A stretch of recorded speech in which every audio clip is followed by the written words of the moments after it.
মাশাআল্লাহ দেখবেন ওই খ্রিস্টান ও দাবি করেছিল যে আল্লাহর নবীর ভবিষ্যৎবাণী তাদের বাইবেলে নাকি নাই।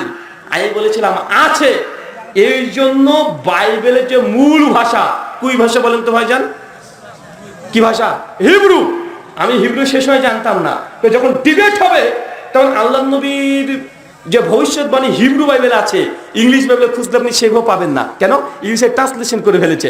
আমি ওই শেখার জন্য, মানে ডিবেটের জন্য আমি হিব্রু ভাষা প্রায় 2.5 থেকে 3 মাস ধরে আমি চর্চা করে অন্তত রিডিং পড়া শিখেছিলাম, যে হিব্রু, যেটা আল্লাহ নবীর ভবিষ্যৎবাণী আমি হিব্রু বাইবেল থেকে বের করে দেখাতে পারি। সেই সময় 39,000 টাকা খরচ করে লন্ডন থেকে হিব্রু মূল টেক্সট হিব্রু বাইবেল থেকে কিনে এনেছিলাম, একটা বই 39,000।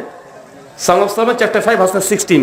হিব্রু তো আল্লাহ নবীর নামটা স্পষ্ট মজুদ আছে, হিক্কো মামতাকিম ওয়া কুল্লু মুহাম্মাদিম জেহদুদি ওয়া জেহরাই বেনাত ইরুশালিম। হিক্কো মামতাকিম ওয়া কুল্লু মুহাম্মাদিম জেহদুদি ওয়া জেহরাই বেনাত ইরুশালিম। হে বনি ইসরাইল তোমরা শোনো, ওয়াচির একজন ব্যক্তি আসছে, সে অনেক মিষ্টি ভাষী, তার নাম মুহাম্মাদিন, তার নাম মুহাম্মদ। স্পষ্ট হিব্রু বাইবেলে লেখা আছে। এখনো দেখবেন দীর্ঘ 3 ঘন্টার আলোচনা খ্রিস্টানদের গির্জাতে গিয়ে, ওটা তাদের গির্জাতে, এটা যেমন হিন্দুদের মন্দিরে, আর এটা ডাইরেক্ট তাদের গির্জার মধ্যে 3 ঘন্টা আলোচনা ডিবেট করে প্রমাণ করা হয়েছে যে বাইবেলের মধ্যে মুহাম্মদ সাল্লাল্লাহু আলাইহি ওয়াসাল্লাম ভবিষ্যৎ মানুষ হলে